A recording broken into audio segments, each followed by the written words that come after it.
नमस्कार, मी प्राध्यापक डॉक्टर विकास खिलारे आपल्या सर्वांचं भविष्यवाणी कार्यक्रमामध्ये पुन्हा एकदा स्वागत करतो। आज आपण रवीचे कन्या राशीतील गोचर भ्रमण व त्याची जागतिक, राजकीय, सामाजिक तसेच सर्वसामान्य फळं काय मिळतील, या एक महिन्यामध्ये काय भाकीत घडेल, काय घटना घडतील मी सांगणार आहे। त्यानंतर आपण दोन भागामध्ये आपण मेष ते कन्या आणि तूळ ते मीन या दोन भागामध्ये आपण 12ही राशींना हा महिना कसा आहे, हे मासिक भविष्य कसं असेल मी सांगणार आहे। तत्पूर्वी मी सर्वांची माफी मागतो की मागील 1-2 महिन्यामध्ये आपले व्हिडिओ आले नाहीत, त्यामुळे मी दिलगिरी व्यक्त करतो। माझ्या आईचं निधन झाल्यामुळे मला मागच्या 1 महिन्यामध्ये व्हिडिओ टाकता नाही आला, त्याबद्दल क्षमस्व। इथून पुढे आपण रेग्युलर व्हिडिओ टाकणार आहे, तो व्हिडिओ तुम्ही नक्की पाहाल अशी अपेक्षा करतो। सुरू करूया रवीचं गोचर भ्रमण व त्याची आणि इतर ग्रह गोचरीची 12ही राशीच्या मिळणारी फळे म्हणजे आपण मासिक भविष्य पाहणार आहोत। तत्पूर्वी रवी ग्रहाविषयी थोडीशी माहिती देतो, म्हणजे तुम्हाला विषय खूप चांगल्या प्रकारे समजेल। रवी हा सर्व ग्रहांना प्रकाशित करणारा व जीवनशक्ती, रोग प्रतिकारशक्ती प्रदान करणारा ग्रह असून तो कालपुरुषाचा आत्मा आणि जीव आहे। रवी हा क्षत्रिय वर्णाचा, अग्नितत्वाचा, पित्त प्रकृतीचा, सात्विक असा पुरुष ग्रह आहे। रविवरून आपण काय पाहतो तर रविवरून आपण व्यक्तीचं आत्मिक बळ, रोग प्रतिकारशक्ती, जीवनविषयक दृष्टिकोन, धडाडी, संकटाला आणि आजाराला तोंड देण्यासाठी लागणारी शक्ती, वडिलांचं सौख्य, त्याचबरोबर व्यक्तीचं आरोग्य, आयुष्य या सगळ्या गोष्टींचा विचार आपण रवीवरून करतो। रवी हा सर्व ग्रहांचा राजा असल्याने रवीच्या अंमलाखाली शासन, सरकार, सत्ताधारी पक्ष, राजकीय लोक, उच्च पदस्थ सरकारी नोकरदार, सरकारी नोकरी, न्याय संस्था आणि त्याचबरोबर व्यक्तीला मिळणारा अधिकार, मान सन्मान, उच्च पद, प्रतिष्ठा आणि मोठा पैसा या सगळ्या गोष्टी रवीच्या अंमलाखाली येतात। रवीच्या गोचरचा विचार केला तर रवी हा सर्वसाधारणपणे रवीला एका राशीतून दुसऱ्या राशीत जाण्यासाठी 1 महिना लागतो, म्हणजे रवी हा सर्वसाधारणपणे एका राशीमध्ये 1 महिना राहतो। रवीच्या गोचरचा विचार केला तर रवी हा गोचरीने जेव्हा आपल्या चंद्र राशीला 3रा, 6वा, 10वा आणि 11वा येतो त्यावेळी तो अतिशय जोरदार शुभफळ देतो। ज्यावेळी तो राशीला 4था, 8वा आणि 12वा येतो त्यावेळी मात्र तो अशुभ फलदायी ठरतो किंवा प्रतिकूल फळ देतो, हे लक्षात घ्या। इतर सणामध्ये रवी मध्यम फळ देतो। असा हा रवी गोचरीने 17 सप्टेंबर रोजी पहाटे सिंह या राशीतून म्हणजे आपल्या मूळ त्रिकोण राशीतून तो आता कन्या राशीमध्ये म्हणजे आपल्या मित्राच्या राशीमध्ये प्रवेश करणार असून तिथे तो 17 ऑक्टोबर 25 पर्यंत राहणार आहे, हे लक्षात ठेवा। आपण जर रवीबरोबर इतर ग्रह गोचरीचा विचार केला तर बाकीचे ग्रह कुठल्या राशीत आहेत त्याचा विचार केला तर लक्षात येईल आपल्या की मीन राशीमध्ये शनी आहे आणि तो शनी आता वक्री अवस्थेमध्ये आणि कन्या राशीमध्ये आता रवी येतोय। रवी आणि शनी ह्या 2 ग्रहांची प्रतियुती होते। आपल्याला माहिती आहे ज्योतिषशास्त्रामध्ये जे काही 4-5 अशुभ योग आहेत त्यामध्ये रवी शनी युती प्रतियुती हा एक अशुभ योग आहे। अशा अशुभ योगाची निर्मिती होणार आहे आणि सगळ्यात मुख्य म्हणजे बुधही आत्ता 2 ऑक्टोबरपर्यंत रवीबरोबर असणार आहे कन्या राशीमध्ये, म्हणजे रवी बुध युती एकत्र होते आणि त्याचबरोबर रवी शनी प्रतियुती, बुध शनी प्रतियुती अशाही योगांची निर्मिती या येणाऱ्या 1 महिन्यामध्ये होणार आहे, हे लक्षात ठेवा। सिंह राशीमध्ये शुक्र आणि केतू आहे आणि कन्या राशीमध्ये राहू आहे। इथंही कन्या राशीतल्या राहूची आणि सिंह राशीतल्या शुक्राची प्रतियुती होणार आहे। इथे शुक्र हा केतू बरोबर आणि राहूच्या दृष्टीमध्ये आता दूषित आहे, त्यामुळे स्त्रीवर्ग, कलाकार, अभिनेते, अभिनेत्या यांनाही हा काळ त्रासदायक असणार आहे। सध्या गुरु हा मिथुन राशीमध्ये आहे, हा 18 ऑक्टोबरला कर्क राशीमध्ये जाणार आहे, पण आत्ता मिथुन राशीमध्ये आहे आणि सगळ्यात मुख्य म्हणजे 13 ऑक्टोबरला हा मंगळ जो आहे तो आता तुळ राशीत जाणार आहे, मंगळाचं तुळ राशीमध्ये गोचर होणार आहे। थोडक्यात वरील काळामध्ये म्हणजे 17 सप्टेंबर ते 17 ऑक्टोबर या काळात पापग्रहांचे अशुभ योग या काळात निर्माण होत आहेत। उदाहरणार्थ रवी शनी प्रतियुती, शनी मंगळ षाष्टक योग, शुक्र राहू प्रतियुती, शुक्र केतू युती, त्याचबरोबर मंगळ हर्षल षाष्टक योग अशा अशुभ योगामुळे रवीचं हे गोचर सर्वच राशींना आपल्या कारकत्वामध्ये काहीशी अशुभ फलदायी फळे दिली असं दिसतं। थोडक्यात काही महिन्यापासून सुरू असलेला प्रतिकूल काळ हा 15 ऑक्टोबरपर्यंत खराबच राहणार आहे, लक्षात ठेवा। मी जानेवारी किंवा फेब्रुवारीमध्ये या काळामध्ये सांगितलं होतं की 15 ऑक्टोबर किंवा 15 सप्टेंबरपर्यंतचा काळ हा विस्फोटक आणि स्फोटक घटनांसाठी पोषक असणं, हे वर्ष फारसं चांगलं नाही। ह्या वर्षामध्ये 29 मार्च नंतर जसं शनी बदलला आहे तिथून नैसर्गिक आपत्ती याला सुरुवात होईल मी सांगितलं होतं। बरोबर आत्तापर्यंत तुम्ही जर बघितलं भूस्खलन असेल, ढगफुटी असेल, पूरसदृश्य स्थिती असेल, अशा भूकंप काही ठिकाणी असेल, या सगळ्या घटना या काळामध्ये घडलेल्या आहेत। 15 ऑक्टोबरपर्यंत सुद्धा हा काळ असाच राहणार आहे. सर्वांनी काळजी घेणं फार गरजेचं राहील. रवीच्या बेसिक माहितीनंतर आता आपण 17 सप्टेंबर ते 17 ऑक्टोबर या काळामध्ये या कन्या राशीतील गोचर रवीची जागतिक, सामाजिक, राजकीय त्याचबरोबर सर्वसामान्य फळ काय मिळते हे एक एक भाकीत मी तुम्हाला करणार आहे, हे लक्षात घ्या. पहिलं भाकीत लक्षात घेऊया की रवी शनी प्रतियुती, शनी मंगळ षाष्टक योग, मंगळ हर्ष षाष्टक योग अशा पापग्रहांच्या अशुभ योगामुळे या काळात म्हणजे 17 सप्टेंबर ते 17 ऑक्टोबरपर्यंत काही ठिकाणी तुम्हाला हिंसाचार झालेला पाहायला मिळेल. मोठे वाहन अपघात किंवा विमान अपघात या काळात होतील. मुख्य म्हणजे नैसर्गिक आपत्ती, तसे हिंसक आंदोलनं, सरकारविरोधी मोर्चे, निदर्शने, बंद इत्यादी तुम्हाला झालेले पाहावयास मिळतील. त्यामध्ये मोठी जनधनहानी होण्याची शक्यता राहील. मागील काही 2-4 महिन्यापासून जो कालावधी आहे ग्रहमान आहे त्याप्रमाणेच हाही काळ मागील 1-2-4 महिन्याप्रमाणे जो काळ खराब होता सरकारसाठी, तसा हाही येणारा काळ, हा आगामी काळ हा सरकार आणि सत्ताधारी पक्षाला डोकेदुखी वाढवणारा किंवा डोकेदुखी देणारा ठरेल. लक्षात ठेवा. म्हणजे या काळामध्ये नैसर्गिक आपत्तीमध्ये वाढ तुम्हाला झालेली पाहायला मिळेल.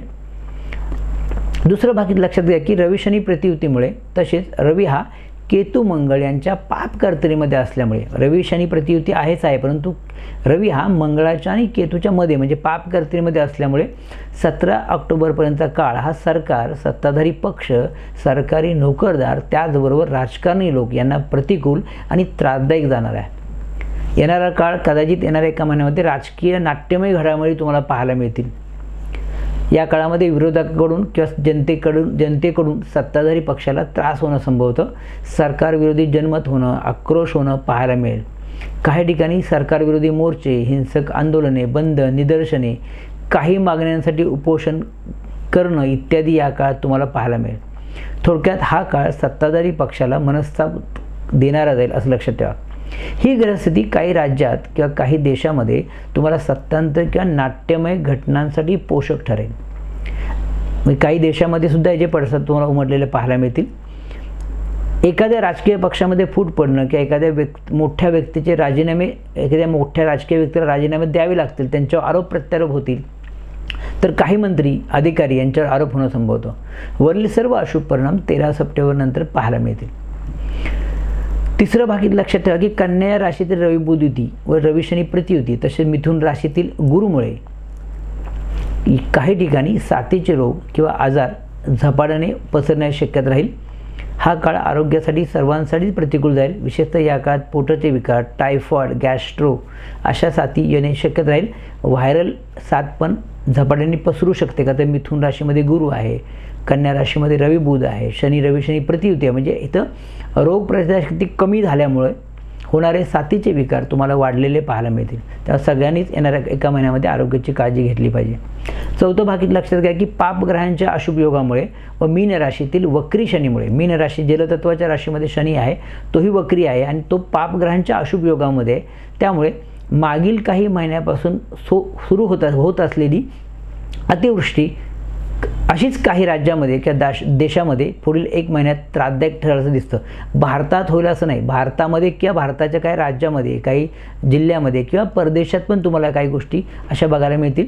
काही ठिकाणी अतिवृष्टीमुळे किंवा ढगफोटीमुळे भूस्खलन होणे, दरड कोसळणे, घरांची पडझड होणे, तसेच काही देशामध्ये किंवा काही राज्यामध्ये तुम्हाला भूकंप झालेले ह्या काळात पाहायला मिळतील. त्यामध्येही मोठी जनधनहानी होणार आहे, का तर हा काळ हे वर्ष नैसर्गिक आपत्तीसाठी पोषक आहे. पाचवं भाकीत लक्षात घ्या की 3, 7 आणि 11 या वायुतत्वाच्या राशीमध्ये अनुक्रमे गुरु, मंगळ आणि राहू असे ग्रह हे इतर ग्रहांच्या अशुभ योगामध्ये येत असल्यामुळे वायुतत्वाच्या राशीमध्ये ग्रहांची बैठक आणि हे ग्रह इतर पापग्रहांच्या अशुभ योगामध्ये असल्यामुळे काही ठिकाणी तुम्हाला गॅस गळती, विषबाधा, मोठी वादळे इत्यादी होण्याची शक्यता राहील. विशेषतः या काळामध्ये विमान अपघात किंवा एखादी विमान दुर्घटना झालेली तुम्हाला पाहायला मिळेल. विषारू वायू पसरणे, गॅस गळती होणे अशा घटना या काळात घडू शकतात. त्यामुळे सर्वांनी काळजी घ्या. त्याचं 6वं भाकीत जर शेअर मार्केटचा विचार केला तर शेअर मार्केटमध्ये 2 ऑक्टोबरपर्यंत तुम्हाला चढ उतार पाहायला मिळतील. मात्र त्यानंतर 17 ऑक्टोबरपर्यंत शेअर मार्केटमध्ये तेजी पाहायला मिळेल. काहींना 17 ऑक्टोबरनंतर ट्रेडिंगमध्ये या महिन्यात मोठा पैसा मिळण्याची शक्यता राहील, का तर रवी आणि बुध हे कन्या राशीमध्ये येत आहेत. गुरु कन्या राशीमध्ये, ह्या दोन्ही राशी कन्या आणि मिथुन या दोन्ही राशी तुम्हाला शेअर मार्केटसाठी खूप चांगल्या असणार आहेत. रवीच्या बेसिक माहितीनंतर आता आपण पहिल्या भागामध्ये कन्या राशीतील या गोचर रवीची 17 सप्टेंबर ते 17 ऑक्टोबर या काळामध्ये मेष ते कन्या या राशीच्या लोकांना काय फळे मिळतील हे मी तुम्हाला क्रमाने सांगणार आहे. थोडक्यात या लोकांचं मासिक भविष्य आपण आता पाहणार आहोत. फक्त रविवरून नाही तर सर्वच ग्रहांची स्थिती पाहून मी तुम्हाला हे मासिक भविष्य सांगणार आहे, हे लक्षात घ्या. सुरुवात करूया आपण मेष राशीपासून. मेष राशीच्या षष्ठ स्थानामधून म्हणजे 6व्या स्थानात होणारं रवीचं गोचर भ्रमण दिनांक 17 सप्टेंबर ते 17 ऑक्टोबर 25 पर्यंत या राशीच्या लोकांना अतिशय शुभफलदायी आणि लाभदायक जाणार आहे. बघा, मेष राशीला जरी 7.5 असली तरी 3, 6, 10 आणि 11 मधलं रवीचं गोचर चांगलं असतं. रवी आणि बुध हे षष्ठातून मेष राशीच्या चालले आहेत, ही अतिशय चांगली गोष्ट आहे. त्यामुळे हा महिना तरी ह्या लोकांना खूप चांगला जाणार आहे. काहींना या काळामध्ये नवीन नोकरी मिळणं किंवा नोकरीमध्ये बदली होणं, स्थलांतर होणं संभवतं किंवा उत्पन्नाचं एखादं साधन हाती लागणं संभवतं. या लोकांची आर्थिक स्थिती या काळात सुधारेल. काहींना शेअर्समधून किंवा ट्रेडिंगमधून चांगले लाभ होतील. मात्र ते करताना काळजी घ्या, 7.5 आहे विसरू नका. षष्ठातील रवीमुळे काहींच्या शत्रुता नाश होईल. काहींना कोर्ट कचेरीमध्ये यश मिळेल. रखडलेली सर्व सरकारी किंवा निमसरकारी कामं तुमची मार्गी लागतील. काही लोकांना निवडणुकीमध्ये यश मिळणं किंवा एखाद्या पदाची प्राप्ती होणं या काळात संभवतं. या लोकांना नोकरांचं उत्तम सहकार्य मिळेल व त्यांच्याकडून फायदाही होईल. मात्र शनीची 7.5 असल्याने व रवी शनी प्रतियुतीमुळे प्रत्येक कामामध्ये अडचणी येणं, विलंब होणं या गोष्टी तुम्हाला पाहायला मिळणार आहेत. सदासरी गोष्टी लगेच होईल असं नाही. नोकरीमध्ये बदल करताना यामुळे विचार करावा. राजकारणी लोकांनी, सरकारी नोकरदारांनी नोकरीमध्ये काळजी घ्यावी. 7.5 व षष्ठातील रवी बुधामुळे काही लोकांना मात्र पोटाचे विकार, साथीचे रोग, डोकेदुखी, रक्तदाब, पित्ताचे विकार इत्यादी आजार या काळात वाढण्याची किंवा होण्याची शक्यता आहे. या लोकांनी आता आपल्या आरोग्याची काळजी विशेष घ्यावी. यांना कुठले दिवस विशेषतः खराब जातील तर 17, 18, 27 आणि 28 सप्टेंबर व 6, 7, 14, 15, 16 ऑक्टोबर हे दिवस या लोकांना मानसिक अस्वस्थता, चिंता आणि अनारोग्य देणारे जातील. या काळात या लोकांनी शांत आणि संयमी राहावं, कोणताही अविचारी निर्णय घेऊ नये आणि आरोग्याची काळजी घ्यावी. त्यानंतर दुसरी रास म्हणजे वृषभ रास. वृषभ राशीला सर्वच गोचर चांगलं आहे, लक्षात ठेवा. वृषभ राशीच्या पंचम स्थानातून होणाऱ्या रवीचं गोचर भ्रमण दिनांक 17 सप्टेंबर ते 17 ऑक्टोबरपर्यंत या राशीच्या लोकांना काही बाबतीत त्रासदायक, प्रतिकूल जाऊ शकतं. का तर पंचम स्थानातल्या रवीचं गोचर आणि बुधाचे गोचर फारसं चांगलं समजलं जात नाही. या लोकांना या काळामध्ये शरीर कष्ट, रोग उत्पत्ती, गुप्त चिंता, मानसिक अस्वस्थता, बेचैनी इत्यादी राहील. थोडक्यात मानसिक स्थिती थोडी खराब राहील. पंचमातील पापग्रहामुळे या काळात संततीला त्रास होणं, शिक्षणामध्ये अडचणी येणं संभवतं. प्रिय व्यक्तीशी या काळात मतभेद, वाद होणं संभवतं. त्यामुळे त्यातून मनस्ताप होईल. शक्यतो वाद टाळावेत.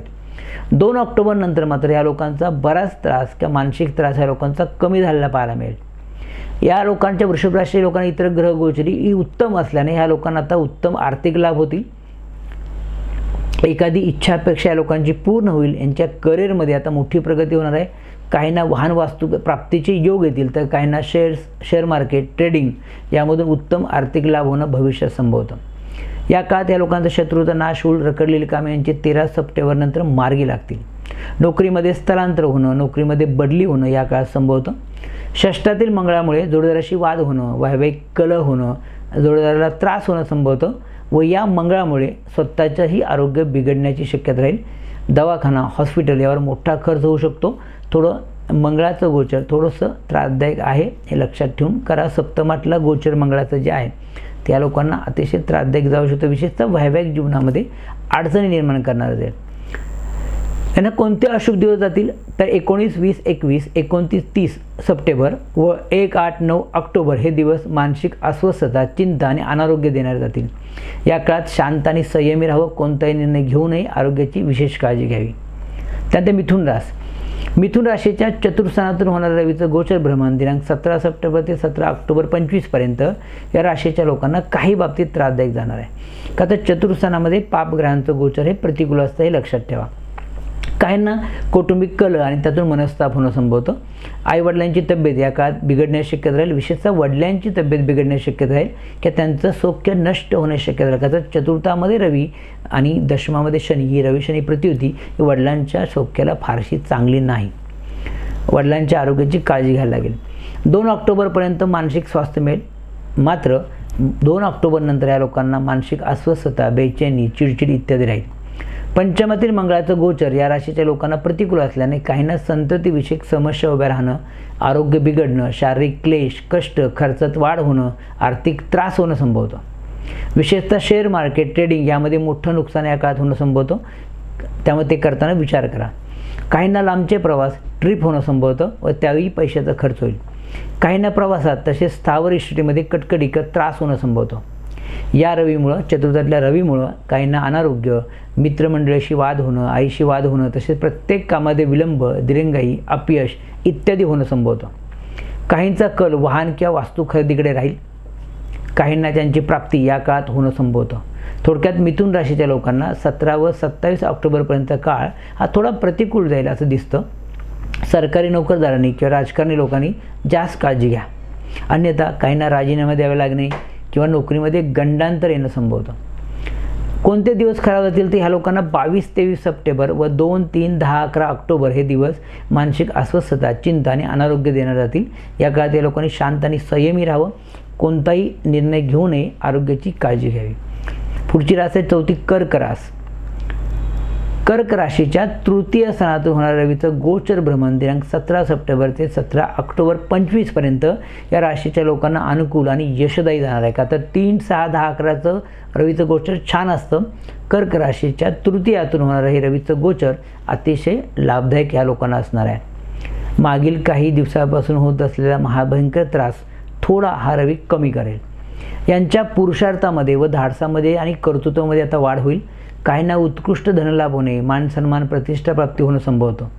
हाती घेतलेल्या प्रत्येक कामामध्ये यश मिळेल. सरकारी कामात यश आणि लाभ मिळेल. शत्रुनाश होणं तसेच कोर्ट कचेरीमध्ये विजय होणं संभवतं. या लोकांचं आरोग्य उत्तम राहील. काहींना रोगमुक्ती, कर्जमुक्ती तसेच नवीन नोकरी प्राप्ती होणं किंवा नोकरीमध्ये पदोन्नती होणं संभवतं. या लोकांना प्रवासाचे योग येतील व त्यातून त्यांना सुख आनंद याची प्राप्ती होईल. एकंदरीत हा काळ कर्क राशीच्या लोकांना उत्तम जाईल. विशेषतः 2 ऑक्टोबर नंतरचा काळ हा मानसिक सुख, समाधान आणि आनंद देऊन जाईल. मात्र असं असलं तरी गुरुचे 12व्या स्थानातून होणारे गोचर भ्रमण हे प्रतिकूल असल्याने या लोकांनी आरोग्याची काळजी घेणं फार गरजेचं राहील. कर्ज काढणं, प्रवास करणं टाळावं. चतुर्थामधून होणारे मंगळाचं गोचर 2 ऑक्टोबरपर्यंत ह्या लोकांना मानसिक अस्वस्थता, बेचैनी, घरामध्ये वाद, कलह इत्यादी देणार जाईल. काहींना संततीबाबत त्रास होणं संभवतं. संततीच्या आरोग्याची काळजी घ्यावी लागेल. अशुभ दिवस कोणते आहेत तर 24, 25, 26 सप्टेंबर व 4, 5, 12, 13 ऑक्टोबर हे दिवस मानसिक अस्वस्थता, चिंता व अनारोग्य देणार जातील. या काळात लोकांनी शांत आणि संयमी राहावं. कोणताही निर्णय घेऊ नये. आरोग्याची विशेष काळजी घ्यावी. त्यानंतर पुढची रास आहे सिंह रास. सिंह राशीच्या धनस्थानातून म्हणजे द्वितीय स्थानातून होणारं रवीचं गोचर भ्रमण दिनांक 17 सप्टेंबर ते 17 ऑक्टोबरपर्यंत या राशीच्या लोकांना आर्थिक बाबतीत चांगलं जाईल. मात्र कौटुंबिक बाबतीत त्रासदायक जाईल असं दिसतं. कारण धन आणि अष्टम स्थानातील रवी शनी प्रतियुतीमुळे काहींना कौटुंबिक, आर्थिक, वैवाहिक बाबतीत त्रास होणं संभवतं. जोडीदाराचं आरोग्य बिघडणं किंवा जोडीदाराचा वियोग होणं या काळात संभवतं. त्यामुळे या लोकांनी जोडीदाराची काळजी घ्यावी. शनीची पनोती आणि चंद्रावरून सुरू असलेलं केतूचं गोचर भ्रमण प्रतिकूल असल्याने या लोकांना मानसिक आणि आर्थिक त्रास या काळात होणं संभवतं. उत्पन्न कमी आणि खर्च जास्त अशी स्थिती काही लोकांची राहील. मात्र सध्या लग्नेश रवीचं धनस्थानातून होणारं गोचर व धनेश बुध धनस्थानातून गोचर होत असल्याने या काळात ह्या लोकांना चांगले आर्थिक लाभ होतील असं दिसतं. काहींना व्यवसायातून या काळात फायदा होणं, काहींना शेअर मार्केट ट्रेडिंगमधून चांगले आर्थिक लाभ होणं संभवतं. तृतीय स्थानामध्ये मंगळ येत आहे. त्यामुळे यांच्या धाडसामध्ये, कर्तृत्वामध्ये, पराक्रमामध्ये वाढ होईल. या लोकांचे प्रवास होतील. रखडलेली सर्व कामे मार्गी लागतील. यांची मानसिक स्थिती 2 ऑक्टोबरपर्यंत उत्तम राहील. त्यानंतर मात्र थोडी मानसिक स्थिती या लोकांची बिघडण्याची शक्यता राहील. काहींच्या नोकरीमध्ये त्रास होणं संभवतं. आरोग्याची काळजी 17 सप्टेंबर नंतर या लोकांना घ्यावी लागेल. काहींचे आरोग्य या काळात बिघडण्याची शक्यता राहील. काहींना पोटाचे विकार, नेत्रविकार इत्यादी होणं संभवतं. कोणते दिवस या लोकांना खराब जातील तर 18, 19, 27, 28 सप्टेंबर व 7, 8 ऑक्टोबर हे दिवस मानसिक अस्वस्थता, चिंता व अनारोग्य देणार जातील. या काळात या लोकांनी शांत आणि संयमी राहावं. कोणताही निर्णय घेऊ नये आणि आरोग्याची काळजी घ्यावी. या भागातली शेवटची रास म्हणजे कन्या रास. कन्या राशीतूनच कन्या राशीमध्ये रवी बुध आहे. त्यामुळे कन्या राशीतूनच होणारं रवीचं गोचर भ्रमण दिनांक 17 सप्टेंबर ते 17 ऑक्टोबर 25 पर्यंत या राशीच्या लोकांना थोडं प्रतिकूल आणि मनस्तापदायक जाईल. विशेषतः मानसिक त्रास आणि आरोग्याच्या तक्रारी कन्या राशीच्या लोकांना या काळात राहतील. चंद्रावरून पापग्रहांचं गोचर होत असल्याने काहींना डोकेदुखी, पोटाचे विकार, थकवा, रक्तदाब, डोळ्यांचे विकार इत्यादी होण्याची शक्यता राहील. काहींच्या स्वभावामध्ये आक्रमकपणा, अहमपणा तसेच रागीटपणा वाढण्याची शक्यता राहील. विनाकारण लोकांशी मतभेद संभवतात. त्यातून मानसिक अस्वस्थता, बेचैनी, भीती, दडपण काही लोकांना राहील. या रवीमुळे आरोग्याच्या तक्रार राहतील. यासाठी आरोग्याची काळजी ह्या लोकांनी घेतली पाहिजे. धनस्थानातील मंगळामुळे बोलण्यातून वाद होणं, शत्रुत्व उत्पन्न होणं तसेच कुटुंबामध्ये कलह होणं संभवतं. काहींच्या वैवाहिक जीवनामध्ये मतभेद, वाद, कलह या काळात वाढण्याची शक्यता राहील. जोडीदाराचं आरोग्यही बिघडण्याची शक्यता राहील. काहींचे वैवाहिक वाद हे विकोपाला जाऊन क्वचित ह्या लोकांची विभक्तता होणं संभवतं. यासाठी शक्यतो माघार घ्या, तडजोड करा, वाद टोकाला जाऊन देऊ नका. 2 ऑक्टोबर तसेच 17 ऑक्टोबर नंतरचा काळ या लोकांना उत्तम जाणार आहे. तोपर्यंत या लोकांना शारीरिक, मानसिक स्वास्थ्य चांगलं ठेवावं लागेल. शांत आणि संयमी राहावं. कोणते दिवस खराब होते ते विशेषतः 19, 20, 21, 29, 30 सप्टेंबर व 1, 8, 9 ऑक्टोबर हे दिवस या लोकांना मानसिक अस्वस्थता, चिंता आणि अनारोग्य देणार जातील. या काळात या लोकांनी शांत आणि संयमी राहावं. कोणताही निर्णय घेऊ नये. आरोग्याची विशेष काळजी घ्यावी. मी आत्तापर्यंत तुम्हाला या पहिल्या व्हिडिओमध्ये 6 राशींचं, मेष ते कन्या या राशींना हे मासिक भविष्य सांगितलेलं आहे की हे रवीचं गोचर सांगितलेलं आहे. ज्या राशीच्या लोकांना हे रवीचं गोचर प्रतिकूल आहे अशा लोकांना मी खाली उपाय देतोय. ते उपाय जर त्यांनी केले तर नक्कीच त्यांना बराच त्रास कमी होईल की त्रास होणार नाही. पहिला उपाय लक्षात घ्या की एक गायत्री मंत्राचा जप रोज 11 वेळा मनातल्या मनात करा. त्यात एक रवीचा मंत्र आहे ग्रंथोक्त. तो म्हणजे काय? जपा कुसुम संकाशम काश्यपेहम महद्युतीम तमो अरिम सर्व पापघ्नम प्रणतो अस्मिन दिवाकरम. या मंत्राचा रोज 108 वेळा जप करा. एक माळ जप करा. ज्यांना हा मोठा मंत्र म्हणणं शक्य नाही त्यांना एक छोटा मंत्र देतो. ओम ह्रीम ह्रीम सूर्याय नमः किंवा ओम घृणीही सूर्याय नमः या मंत्राचा रोज 1 माळ जप करा. खूप चांगला फरक पडेल. त्यानंतर रोज सकाळी उठल्यानंतर 12 सूर्यनमस्कार करा. त्यानंतर रोज सूर्याला अर्घ्य द्या. या गोष्टी केल्यानंतर तुमचं आरोग्य उत्तम राहील. मला वाटतं तुम्हाला हा व्हिडिओ खूप चांगल्या प्रकारे समजला असेल. आपण पुढच्या भागामध्ये, दुसऱ्या भागामध्ये मी तुम्हाला तूळ ते मीन या राशीच्या लोकांना हे गोचर किंवा हे मासिक भविष्य कसं असेल मी सांगणार आहे. एक निवेदन करतो, ज्या लोकांनी अजूनही आपला चॅनल सबस्क्राईब केला नसेल त्यांनी चॅनल आपला सबस्क्राईब करा, लाईक करा. सगळ्यात मुख्य म्हणजे हा जो व्हिडिओ आहे तो आपले मित्रमंडळी, नातेवाईक, आप्तेष्टांना शेअर करा विसरू नका. त्यानंतर आपण भेटूया ह्या गोचरच्या दुसऱ्या भागामध्ये. तोपर्यंत श्री स्वामी समर्थ.